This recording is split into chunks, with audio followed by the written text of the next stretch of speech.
incredibly well.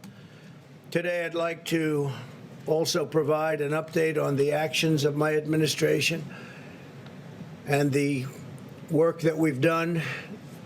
We're really taking an increased interest, and we're seeing numbers that nobody can even believe in terms of percentage increase.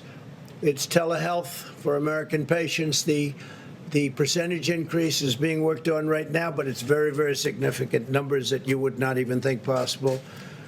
This has been a priority from the beginning of my administration when we launched an initiative to allow veterans to connect remotely with their VA healthcare team, and it worked out really well. We have a 91% approval rating in the VA in terms of the job we're doing. This is the first, it's the highest ever recorded.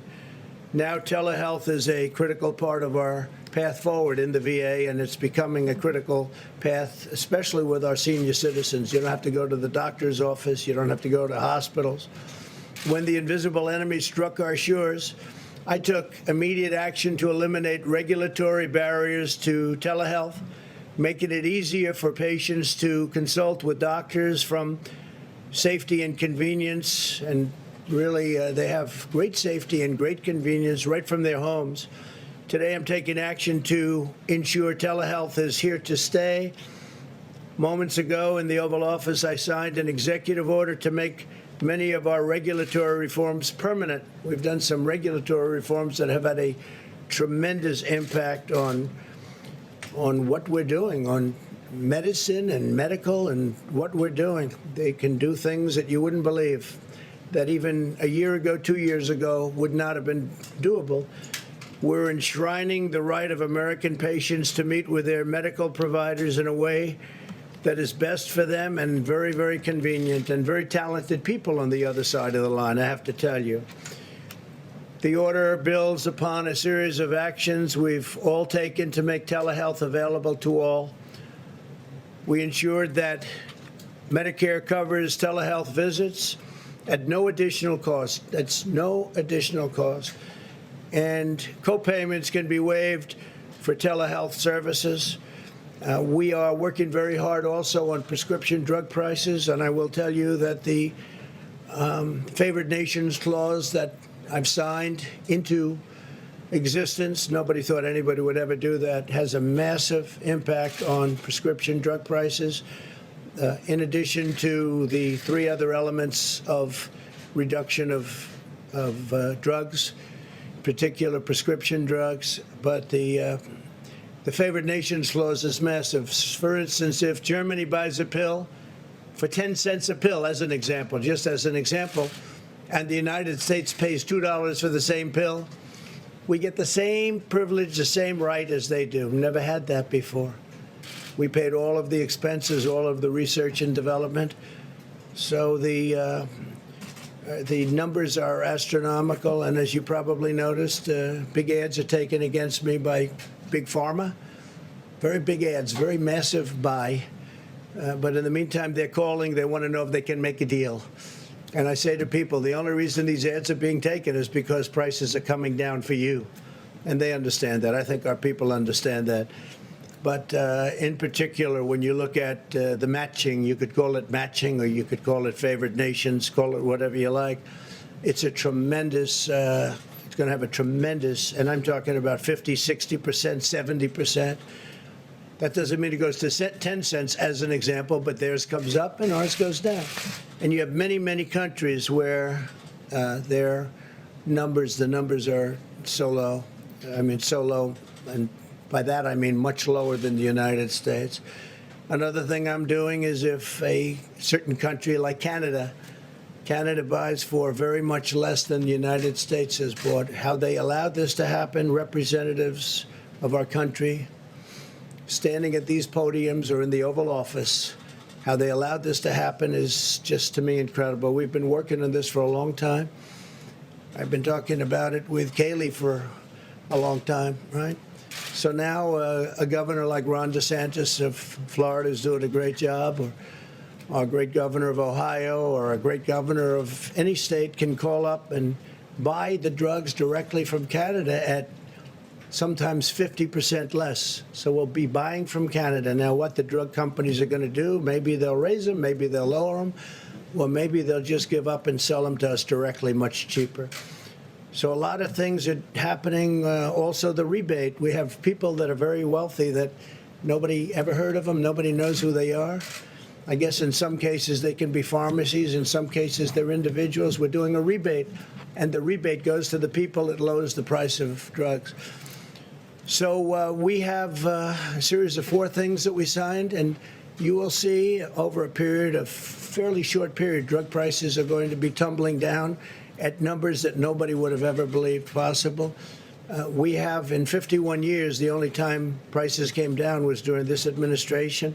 It was last year. 51 years it went up, but that was just a small decline. This is a massive decline. This is a decline that nobody can believe. I was called by senators. I was called by congressmen. Please don't do this. But Big Pharma doesn't mean anything to me other than we want them to do a great job. We want them to get their vaccines. We want them to do what has to be done. So I think you're going to see drug price reductions over the next 4 or 5 or 6 months. It'll probably take a little while to kick in, that are going to be at numbers that you wouldn't believe. But in the meantime, they called on Friday afternoon. They want to meet, see if they can do something else. They don't like favored nations clauses. I understand that. We've vastly expanded coverage, allowing Medicare to cover more than 135 new services through telehealth, by the way, including physical therapy, emergency department visits, home visits, mental health counseling, substance abuse treatment, which is a very big priority. We brought the substance abuse, at least prior to the China plague, or whatever you want to call it, we brought it down very substantially. Pediatric critical care and much more. Thanks to our actions, an estimated $2 billion of additional funding will support Medicare patients receiving telehealth services. So a very, very big priority on telehealth. As part of the CARES Act, we secured $200 million to help healthcare providers and hospitals expand their telehealth, and they're all doing it. They're doing it gladly.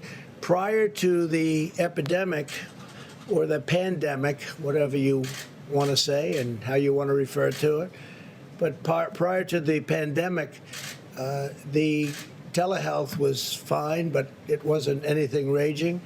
And I guess one of the only good things that we've gotten out of this whole horrible situation is telehealth has been incredible. And again, the increases are, many hundreds of times greater than it was before. Do you have a number? It's like 2,000% or something like that. It's an incredible increase. You'll get the number, but it's. I think they have it now finally, and it's really an incredible. Thank you, Kayleigh.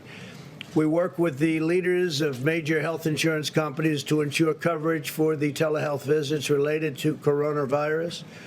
We cut red tape to allow many services to be conducted by phone rather than video, which is much simpler, providing a much easier option for many seniors in particular. 35% of the Medicare beneficiaries who receive telehealth services, or over 3.6 million seniors, did so over the phone. So you're talking about 3.6 million seniors. That's something. 10.1 million Medicare beneficiaries have accessed care through telehealth since the beginning of the pandemic. So you're talking there, 10.1 million people. In April, over 43% of all Medicare primary care visits were done via telehealth, and compared to less than 0.1% in February. Those are part of the numbers that I think I'll have you get them. So this part you don't have to. You'll get the other section. Thank you. So think of that, compared to less than 0.1%. 0.1%. That's an incredible number. So over 43% of all Medicare primary care visits were done via telehealth compared to, so you went from 0.1% to 43%. That's an incredible, it's an incredible number. The executive order I signed today will also expand health care access in rural America. We take care of rural America. It directs agencies to deploy strategic investments in our rural communications infrastructure. And we're working very hard with all of the people in government that are involved with the communications infrastructure so that the telehealth gets very quick and easy access. Additionally, revenue for rural providers varies significantly from month to month, making it difficult for many to stay in business. Many are having a very difficult time. To help fix this problem, my order will create a voluntary Medicare payment system that will give rural hospitals flexibility, really great flexibility, and a more consistent income stream to better serve their patients. Furthermore, I am directing the Department of Agriculture. We will make America great again.